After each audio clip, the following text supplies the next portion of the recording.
உலகத்திலேயே மக்கள் தொடர்பு இல்லாத ஒரு இனக்கூட்டம் நம்ம வாழுகிற இந்த உலகத்தில் நம்மளை போன்ற ஒரு இனக்கூட்டம் எந்த விதமான தொடர்பும், இந்த வெளி உலகத்தை பற்றி எந்த விதமான தொடர்பும் இல்லாமல் ஒரு இனக்கூட்டம் நம்ம வாழ்கிற இந்த பூமியில் வாழ்ந்துட்டு இருக்குன்னு சொன்னால் நம்புவீங்களா? அதை பற்றிய தொகுப்பு தான் இந்த வீடியோவில் நாங்கள் பார்க்க போகிறோம். உங்களுக்கே தெரியும், நாங்கள் இந்த பரந்த உலகம், அதாவது இந்த பரந்த உலகத்தில் எல்லா மக்களினுடைய தொடர்புலையும் நாங்கள் வாழ்ந்துட்டுருக்கோம். நமக்கு அடுத்த நாட்டில் உள்ள மக்களை நமக்கு தெரியும், அடுத்த கண்ட்ரியில் உள்ள மக்களை நமக்கு தெரியும், அடுத்த கண்டத்தில் உள்ள மக்களை நமக்கு தெரியும். இந்த உலகத்தில் எவ்வளவு மனிதர்கள் வாழ்ந்துட்டு இருக்காங்கன்னு நமக்கு தெரியும். நம்ம எவ்வளோ ஒரு டெக்னாலஜி, எவ்வளோ ஒரு வளர்ச்சி, எவ்வளோ ஒரு வளர்ச்சி பாதையில் போய்கிட்டு இருக்கோம்னு நமக்கு தெரியும். இந்த 21ஆம் நூற்றாண்டில் இது எதுவுமே தெரியாமல் இந்த வளர்ச்சிண்டா என்ன, டெக்னாலஜிண்டா என்ன, அதாவது மனித தொடர்பு, அடுத்த மனிதர்களோட, அடுத்த நாடு, அடுத்த ஒரு இனக்கூட்டத்தோட, அடுத்த ஒரு நாட்டோட, அடுத்த ஒரு சமுதாயத்தோட எந்த விதமான தொடர்புகளும் இல்லாமல் இந்த நாம் வாழ்கிற இந்த பூமி பந்தில் ஒரு மனித கூட்டம் வாழ்ந்துட்டு தான் இருக்குது. அந்த மனித இனத்தை பற்றி தான் இந்த வீடியோவில் பார்க்க போகிறோம். நான் சொல்கிறது இது ஒரு தீவு, ஒரு சிறிய ஒரு தீவு. நம்ம வாழ்கிற இந்த உலகத்தில் உள்ள ஒரு சிறிய தீவு தான் சென்டினல் ஐலாண்ட். இதுக்கு பேர் சென்டினல் ஐலாண்டுன்ற ஒரு தீவு தான் இது. நான் உங்களுக்கு கீழே போடுறோம் பாருங்கள். இந்த உலகம் எவ்வளோ வளர்ச்சி பாதையை நோக்கி பயணிச்சுட்டு போயிட்டுருக்கு. 21ஆம் நூற்றாண்டில் எவ்வளவோ வளர்ச்சி. நம்ம நினச்சா ட்ரெயினில் போகிறோம், நினச்சா ஃப்ளைட்டில் போகிறோம், நினச்சா அடுத்த நாட்டுக்கு போகிறோம், அடுத்த நாட்டில் இங்கே வரோம். மனிதர்கள் ஆரம்பத்தில் வாழ்ந்ததுக்கும் இந்த 21ஆம் நூற்றாண்டில் வாழ்கிறதுக்கும் எவ்வளோ வித்தியாசம்ன்றது உங்களுக்கே நல்லா தெரியும். எவ்வளோ வளர்ச்சி பாதையை நோக்கி நம்ம பயணிச்சிட்டோம். இந்த வளர்ச்சிண்டா எதுண்டே தெரியாமல், இப்படி ஒரு வளர்ச்சி இருக்கா என்ற எந்த ஒரு அறிவுமே இல்லாமல், மற்ற இனத்தோட, மற்ற ஒரு நாட்டோட, மற்ற ஒரு சமுதாயத்தோட எந்த விதமான தொடர்புகளும் இல்லாமல் ஒரு மக்கள் கூட்டம் நம்ம வாழ்கிற இந்த பூமி பந்தில் வாழ்ந்துட்டு தான் இருக்காங்க. அதை பற்றி தான் இந்த வீடியோவில் நாங்கள் பார்க்க போகிறோம். இதுதான் சென்டினல் ஐலாண்ட் தீவு. அதாவது இந்த சென்டினல் ஐலாண்ட் தீவில் உள்ள வாழ்கிற ஒரு மக்கள் கூட்டத்தை பற்றி தான் இந்த வீடியோவில் பார்க்க போகிறோம். வாங்க இந்த வீடியோவில் ஃபுல்லாக அவங்கள பற்றி விரிவான விவரங்களை பார்க்கலாம். இதுதான் சென்டினல் ஐலாண்ட் தீவு. அந்தமான் நிக்கோபார் என்ற அந்த தீவுக்கு இடையில் ஒரு 10 கிலோமீட்டர் தூரத்தில் இந்த தீவு அமைஞ்சிருக்கு. இது ஒரு சிறிய ஒரு நிலப்பரப்பு, ஏறக்குறைய இது ஒரு சிறிய ஒரு தீவு, மிக மிக ஒரு சிறிய ஒரு தீவு. இதில் கிட்டத்தட்ட பார்த்தீங்கன்னு சொன்னால் ஒரு 50 குடும்பம், ஒரு 50 குடும்பம்னு சொன்னால் ஒரு 100 பேர், ஒரு 200 பேர் அந்த மாதிரி வாழ்கிற மக்கள். இந்த மக்களை பார்த்தீங்கன்னு சொன்னால் மிக மிக பழமையான ஒரு மக்கள். அதாவது அந்த ஆதி காலம்னு சொல்லுவாங்க தெரியுமா, அந்த கற்காலம், அந்த கற்காலத்தில் வாழ்ந்த ஒரு மக்கள் இன கூட்டம். 60,000 வருடங்கள் பழமையான ஒரு இனம் தான் இந்த மக்கள் கூட்டம். இவங்கள்ட்ட எந்த விதமான தொடர்பையும் நம்ம ஏற்படுத்தி கொள்ள இயலாது. அவங்கள சந்திக்கவும் மேலாது, அவங்கள பார்க்கவும் மேலாது. அவங்க என்ன செஞ்சிட்டு இருக்காங்க, அவங்களோட மொழி என்ன, அது உள்ளே என்ன தான் நடக்குது என்று பார்த்தீங்கன்னு சொன்னால் இன்று பார்த்தோம்னா எதுவுமே நமக்கு தெரியாது, எதுவுமே நம்ம அணுக இயலாது. அவர்களை நம்ம நேரடியாக போயிட்டு பார்க்கவும் மேலாது. நம்ம பார்க்க போனோம்னு சொன்னால் அவங்க நம்மளை தாக்க வராங்கன்னு நினச்சி நம்மளை அட்டாக் பண்ணி கொன்று அங்கேயே புதைச்சிருவாங்க. அந்த மாதிரி ஒரு மனித கூட்டம் தான் இந்த சென்டினல் ஐலாண்டில் வாழ்கிற இந்த மனித கூட்டம். ஏன் இவர்களை பார்க்க இயலாது? இவ்வளோ பெரிய வளர்ச்சி அடைஞ்சிருக்க நாடு, இந்த உலக நாடுகள் பார்த்தீங்கன்னு சொன்னால் எவ்வளவோ வளர்ச்சி அடைஞ்சிருக்கு. ஒரு சிறிய ஒரு தீவு, அங்கே என்ன நடக்குது, ஏது நடக்குதுன்னு ஏன் போயிட்டு பார்க்க இயலாது? அதை பற்றி தான் பார்க்க போகிறோம். அவர்கள் பார்த்தீங்கன்னு சொன்னால் மனிதர்கள் யார் போனாலும் அங்கே அந்த மனித இனத்தை அட்டாக் பண்ணிடுவாங்க. அவர்களோட மைண்ட் செட் பார்த்திங்கன்னா, நம்ம வெளியிடத்துலேருந்து போனால் நம்மளை தாக்குறதுக்கு வராங்க, நம்மளை அழிக்க வராங்க, இந்த மைண்ட் செட் மட்டும்தான் அவங்களுக்கு இருக்குது. அதனால் என்ன செய்வாங்கன்னு சொன்னால் நம்மளை தாக்கி அட்டாக் பண்ணி தாக்கி அடித்து கொண்டுருவாங்க. அவங்களோட இடத்துக்குள்ளே, அந்த தீவுக்குள்ளே யாரையுமே உள்ளே விட மாட்டாங்க, உள்ளே என்ட்ரி ஆகிறதுக்கு விட மாட்டாங்க. இந்த விஷயத்தை இன்றைக்கி நான் பேசுகிறதுக்கு ஒரு முக்கிய காரணம் இருக்குது. அதை நான் உங்களுக்கு வீடியோவோட கடைசியில் சொல்கிறோம். இன்றைக்கி இவர்களை பற்றி பேச என்ன காரணம் என்றதை வீடியோவோட கடைசியில் நானே சொல்லுவேன், நீங்களே தெரிஞ்சுக்குவீங்க. இவர்கள் ஒரு 60,000 வருடங்களுக்கு பழமையான ஒரு மனித இனக்கூட்டம் கண்டுபிடிச்சிருக்காங்க. இவர்களை யாராச்சும் நம்ம அணுகிறதுக்கு முற்பட்டோம்னு சொன்னால் கதை அவ்வளவுதான். நம்மளை தாக்கி அவர்கள் அழித்து விடுவார்கள். இவர்களுடைய பிரதான உணவுகளாக பார்த்தீங்கன்னு சொன்னால் அங்கே வந்து ஒரு காடு தானே, ஒரு சின்ன தீவை சுற்றி வந்து காடுகள் மரங்கள் நிறைஞ்சிருக்கு. பக்கத்தில் வந்து ஃபுல்லாக வந்து கடல் இருக்குது. இவர்களுடைய வந்து அந்த பிரதான உணவு பார்த்தீங்கன்னு சொன்னால் பண்டி தெரியுமா, பண்டியை வந்து அடித்து சாப்பிடுவாங்க. பண்டி வந்து அதுக்குள்ள வந்து நோம்பலாக இருக்கும், அடித்து சாப்பிடுவாங்க. அடுத்த உணவு வந்து தேன் தெரியுமா, தேனுகளை வந்து உட்கொள்வாங்க. அடுத்தது வந்து அங்கே கிடைக்கிற அந்த பழங்கள் வந்து பறித்து சாப்பிடுவாங்க. நிறைய மீன்கள்லாம் இருக்கும், மீன் சாப்பிடுவாங்க. அடுத்தது 5வது பார்த்தீங்கன்னு சொன்னால் தேங்காய் தெரியுமா, தேங்காய் இளநீ. அது வந்து அவர்கள் வந்து விரும்பி சாப்பிட்ற ஒரு உணவு வந்து இந்த தேங்காய் இளநீ.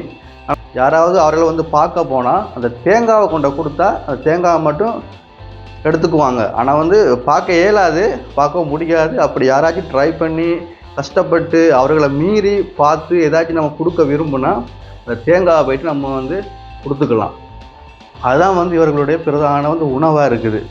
ஒரு ஆப்பிரிக்க இனத்தினுடைய ஒரு வழி தோற்றலாக கூட இது வந்து இருக்கலாம் என்று ஒரு ஆய்வில் வந்து சொல்கிறாங்க. இது உண்மையாக கூட இருக்கலாம் என்று சொன்னால் 60,000 வருடங்கள் பழமையான ஒரு இனக்கூட்டம் வந்து வாழ்கிறேன்னு சொன்னால் சும்மாவா? எந்த விதமான உலகத்தினுடைய தொடர்பும் இல்லாமல் யார் எதுவுமே என்று தெரியாமல் ஒரு இனக்கூட்டம் வந்து வாழ்கிறேன்னு சொன்னால் எவ்வளோ பெரிய கற்காலத்துக்குரிய ஆக்கள்னு பாருங்க. மிக மிக மிக மிக வந்து பழமையான ஒரு மனிதர்கள் இவர்கள் தான்.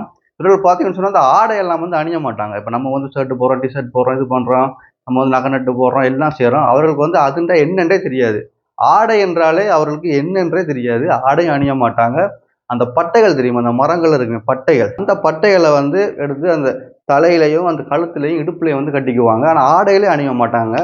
அவர்கள் வந்து ஆடை என்று அவர்கள் வந்து என்ன என்று அவர்களுக்கு வந்து தெரியாது. அப்படியே ஒரு கற்காலத்துக்குரிய ஒரு இன கூட்டம் தான் இந்த மனிதர்கள். அவர்கள் வந்து எப்படிப்பட்ட ஒரு வெப்பன்ஸை வந்து யூஸ் பண்ணுறாங்கன்னு சொன்னால், அந்த காலத்தில் வந்து நம்ம வந்து புக்ஸ் எல்லாம் படிச்சிருப்போம். அந்த பழைய காலத்து அந்த வரலாறுகள்லாம் படிச்சுப்போம் தெரியுமா. அந்த கல்லை வந்து நம்ம கொஞ்சம் கூர்மையாக்கி அதை எரியிறது, அப்புறம் வந்து அந்த இரும்பை வந்து ஷார்ப்பாக்கிட்டு குத்துறது, அந்த மாதிரி கற்காலத்துக்குரிய அந்த வெப்பன்ஸ் தான் அவங்க வந்து மிகவும் அதிகளை வந்து யூஸ் பண்ணுறது. அதில் வந்து இந்த வில் அம்பு வந்து அதில் வந்து நல்ல வந்து அவங்க தேர்ச்சி பெற்றிருக்காங்க. அதிகளவாக வந்து தேர்ச்சி பெற்ற ஒரு வெப்பன்ஸ் என்ன பார்த்தீங்கன்னு சொன்னால் அந்த வில் அம்பு தெரியுமா. அந்த வில் அம்புல வந்து நல்ல ஒரு எக்ஸ்பீரியன்ஸ் வந்து அவங்கள்ட்ட இருக்குது. கிட்டத்தட்ட 350 மீட்டர் தூரத்தில் யார் வந்தாலும் இங்கேருந்து அட்டாக் பண்ணக்கூடிய ஒரு வல்லமை, ஒரு பயிற்சி வந்து அவங்கள்ட்ட இருக்குது. இதை பற்றி சொன்னால் அவங்க அந்த காலத்து மனிதர்களால் அவங்க இதே வந்து பழகி அந்த மிருகங்கள்லாம் வந்து வேட்டையாடுறாங்க தானே. பண்டியை வேட்டையாடுவாங்க, அங்கே வந்து கிடைக்கிற மிருகங்களை தான் அவங்க வேட்டையாடி சாப்பிட்றாங்க. அது எல்லாமே வந்து யூஸ் பண்ணுறது வந்து இந்த வில் அம்பு தான். அதனால் இதில் வந்து நல்ல வந்து தேர்ச்சி பெற்றிருக்காங்கன்று நம்ம வந்து காணக்கூடியதாக இருக்குது. இந்த தீவுக்குள்ளே வந்து நாங்கள் வந்து இப்போ அவர்களை வந்து சந்திக்க போனாலும் சரி, அவர்களை வந்து காப்பாற்ற போனாலும் சரி, அவர்களுடைய மைண்ட் செட் வந்து நம்ம வந்து ஒரு தீவிரவாதி, நம்ம வந்து அவர்களை வந்து அழிக்க வந்த ஒரு நபர், அழிக்க வந்த ஒரு இனக்கூட்டம், அழிக்க வந்த ஒரு ஏலியன்ஸ் என்றது தான் அவர்களுடைய அந்த மைண்ட் செட் வந்து. அதனால தான் யாரையுமே அவருடைய தீவுக்கு வந்து யாருமே அவருடைய தீவுக்குள்ளே வராமல் வந்து இங்கேருந்து அட்டாக் பண்ணுறதுக்கு வந்து மெயின் காரணமே அதுதான். அவர்கள் வந்து இந்த வெளி உலக தொடர்பே வந்து இல்லாத மனிதர்களால் நம்ம வந்து ஒரு நோம்பலாக அவங்கள வந்து நம்ம காப்பாற்ற போகிறோம்னு வைங்களேன். அவங்களுக்கு ஏதோ ஒன்று ஆச்சு, நம்ம காப்பாற்ற போகிறோம், நம்ம காப்பாற்ற போனாலும் நம்மளை வந்து அட்டாக் பண்ணி அழிச்சிருவாங்க. 2004ஆம் ஆண்டு வந்து ஒரு சுனாமி அடித்தது தானே. இந்த சுனாமி அடித்ததில் வந்து பல தீவுகள் வந்து அழியப்பட்டது, பாதிக்கப்பட்டது. அந்த வகையில் வந்து இந்தியன் அரசாங்கம் வந்து எல்லா தீவுகளையும் வந்து பார்க்கறதுக்காக வந்து ஹெலிகாப்டரில் போனாங்க. அதே போல தான் இந்த தீவையும் வந்து பார்க்கறதுக்கு மேலே பறந்துட்டு இருக்கிறப்ப கீழே இருந்து அம்பால வந்து அட்டாக் பண்ணியிருக்காங்க. அப்போ ஓகே, இங்கே வந்து ஒரு மனித கூட்டம், இங்கே வந்து மக்கள் சேஃபாக தான் இருக்காங்க என்றதை வந்து கொஞ்சம் அறிஞ்சுக்கிட்டாங்க. அதே போல் வந்து இந்த சுனாமிக்கு பிறகு வந்து அந்த மக்கள் தொகையில் எனக்கு தெரிஞ்ச ஆரம்பத்தில் வந்து ஒரு 400, 500 இந்த மாதிரி மக்கள் வாழ்ந்ததாக ஒரு அறிக்கை வந்து இருந்தது. இப்போ வந்து இந்த சுனாமிக்கு பிறகு கொஞ்சம் வந்து குறைஞ்சிருக்கு. ஒரு 200, 150 இவ்வளவு தொகையில் உள்ள மக்கள் தான் இங்கே வந்து வாழ்கிறாங்கன்றது இன்னும் ஒரு அறிக்கையில் வந்து வந்திருக்கு. இந்த சென்டினல் ஐலாண்டை பற்றி பேச ஒரு முக்கியமான காரணம் பார்த்தீங்கன்னு சொன்னால் இவர் வந்து 2018ஆம் ஆண்டு வந்து இவர் வந்து ஒரு அமெரிக்காவை சேர்ந்த ஒரு நபர், ஒரு மத போதகர்னு சொல்லலாம். மக்கள் கூட்டத்தை நான் எப்படியாவது சந்திக்கணும், ஜீசஸை பற்றி இவர்களுக்கு வந்து எடுத்து சொல்லணும் என்று பார்த்தீங்கன்னு சொன்னால் தடை உத்தரவெல்லாம் மீறி 2018ஆம் ஆண்டு இந்த மக்கள் கூட்டத்தை வந்து சந்திக்கிறதுக்காக இவர் வந்து போறாரு. எப்படி போறாருன்னு சொன்னா, அந்த தீவை சுற்றி பார்த்தீங்கன்னு சொன்னா அந்த மீன் பிடிச்சிட்டு இருப்பாங்க தெரியுமா, அந்த மீனவர்கள். இவர் வந்து எப்படி வந்து அவர்களை சந்திக்க போறாருன்னா, அந்த தீவில் பார்த்தீங்கன்னு சொன்னால் அந்த தீவை சுற்றி அந்த தீவிலேருந்து அந்த 10 கிலோமீட்டர் தூரத்தில் வந்து நிறைய பேர் வந்து நிறைய வந்து மீனவர்கள் இருப்பாங்க. அந்த மீனவர்கள் வந்து மீன் பிடிச்சிட்டு இருப்பாங்க. அந்த மீனவர்களோட அந்த உதவியை நாடி அந்த மீனவர்களுக்கு வந்து ஒரு குறிப்பிட்ட பணத்தொகையை கொடுத்து அவர்களோட உதவியோட பார்த்தீங்கன்னு சொன்னால் ஒரு போட் ஒன்று தயாரித்து அந்த எப்படி நம்ம வலிச்சிட்டு போவோமே போட், அந்த போட்டை வந்து தயாரித்து அந்த மக்களை நான் எப்படியாவது பார்க்கணும், எனது மதத்தை வந்து பரப்பணும்னு சொல்லி ஒரு அமெரிக்க நபர் ஒரு யூடியூபர் வந்து அங்கே வந்து போகிறாரு. அவர் போயிட்டு இறங்கினோடனே அங்கேருந்து அம்புகள் வந்து வீசி எறியப்படுது, தாக்கப்படுறாரு. தாக்கப்பட்டு மறுபடி வந்து திரும்ப வந்து ரிட்டர்ன் வந்துடுறாரு. ரிட்டர்ன் வந்துட்டு திரும்ப என்ன செய்கிறாரு, இவர் இல்லை எப்படியாவது நான் சந்திக்கணும், என்ன ஆபத்தானாலும் சந்திக்கணும்னு திரும்ப போகிறாரு. திரும்ப போயிட்டு இறங்கின உடனே அங்குள்ள மக்கள் வந்து அம்பு ஈட்டி எல்லாத்தாலையும் அடித்து அவர் வந்து கொண்டு அந்த தீவிலேயே வந்து புதைச்சிடுறாங்க. இதுவும் வந்து இந்த சென்டினல் ஐலண்டை பற்றி பேச ஒரு முக்கியமான ஒரு காரணம். அதே போல் இப்போ வந்து ரீசெண்டாக வந்து ஒரு 2 கிழமைக்கு வந்து அதுவும் ஒரு யூடியூபர் வந்து இவர்களை எப்படியாவது சந்திக்கணும், இவர்களை எப்படியாவது வந்து நான் பார்த்துடணும்னு சொல்லி அரசாங்கம் போட்டிருக்கின்ற தடை உத்தரவு எல்லாத்தையும் மீறி அவர்களை பார்க்குறதுக்காக செல்றாரு. வந்து போன வாரம் வந்து கைது செய்யப்படுறாரு. அரசாங்கத்தால் வந்து கைது செய்யப்பட்டு இப்போ வந்து ஜெயிலில் இருக்காரு. இதுக்கு பிறகு தான் இந்த சென்டினல் ஐலாண்டு ஏன் பார்க்கக்கூடாது, இவரை ஏன் வந்து கைது செஞ்சாங்க என்ற காரணம் வந்து இதுதான். இதில் வந்து மிக முக்கியமான காரணம் வந்து இந்த அரசாங்கம் வந்து ஏன் வந்து அவர்களை பார்க்கக்கூடாதுன்னு சொல்லி தடை உத்தரவை போட்டிருக்குன்னு சொன்னால் அவர்கள் வந்து ஆதிகால ஒரு இனக்கூட்டம் அப்படின்னு சொன்னால் அவர்கள் வந்து எந்த விதமான நோய் எதிர்ப்பு சக்திகளும் இல்லாத ஒரு மனிதர்கள். இப்போ நமக்கு வந்து எவ்வளவோ வந்து வருத்தங்கள் வருது, நமக்கு எவ்வளவோ வருத்தங்கள் வருது. நம்ம வந்து சிறு வயசுலேருந்து நம்ம வந்து தடுப்பூசிகளை போடுறோம், இந்த வருத்தம் வரக்கூடாது அந்த வருத்தம் வரக்கூடாதுன்னு தடுப்பூசி போடுறோம். அதனால நம்மளோட உடம்பு வந்து டெய்லி வந்து நோய் வாரத்தால் நம்மளோட உடம்புக்கு வந்து டெய்லி வந்து நோய் வந்துட்டுருக்கு. நோய் வந்து குணமாகி நம்மளோட உடம்புகளில் நோய் எதிர்ப்பு சக்தி என்ற ஒன்று இருக்குது. அவர்களோட உடம்புல வந்து நோய் எதிர்ப்பு சக்தின்றதே ஒன்றுமே இல்லை.